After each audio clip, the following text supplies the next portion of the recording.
Good morning, students. Let's continue the chapter. We have to start the topic argument against democracy. So, this conversation has most of the arguments that we routinely hear against democracy.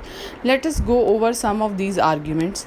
Leaders keep changing in a democracy. This leads to instability. Democracy is all about the political competition and power play. There is no scope for morality. Now, these all are the points which are against the democracy. That democracy is not a good thing. So many people have to consulted in a democracy that it leads to delays. Elected leaders do not know the best interest of the people. It leads to bad decisions. Democracy leads to the corruption, for it is based on electoral competition. Ordinary people don't know what is good for them. They should not decide anything. So, are there some other arguments against democracy that you can think of? Which of these arguments applies mainly to democracy? Which of these can apply to misuse of form of government? Which of these do you agree with?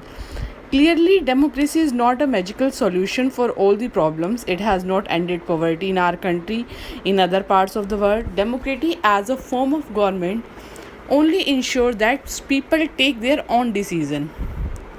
This does not guarantee that the decision will be good. People can make mistakes. Involving the people in the decision does lead to delays in decision making.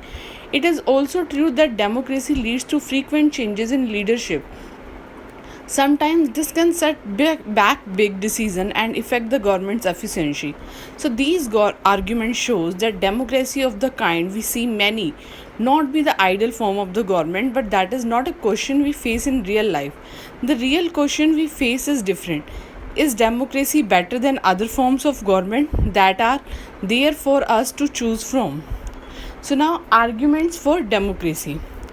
China's famine of 1958 to 61 was worst recorded famine in the world history. Nearly 3 crore people died in this famine. So during those days, India's economic condition was not much better than China. So yet India not have a famine of the kind China had. Economic risk that was a result of the different government policies in two countries.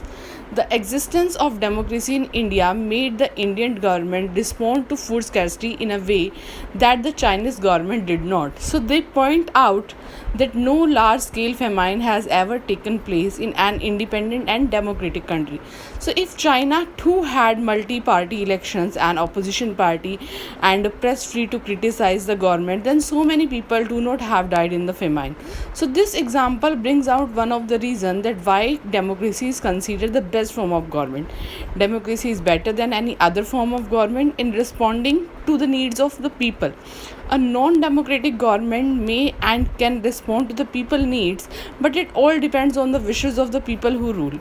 If the rulers do not want to, they do not have to act according to the wish of the people. A democracy requires that the rulers have to attend the needs of the people. A democratic government is a better government because it is a more accountable form of government. Now rest you can read by yourself. That is not so difficult.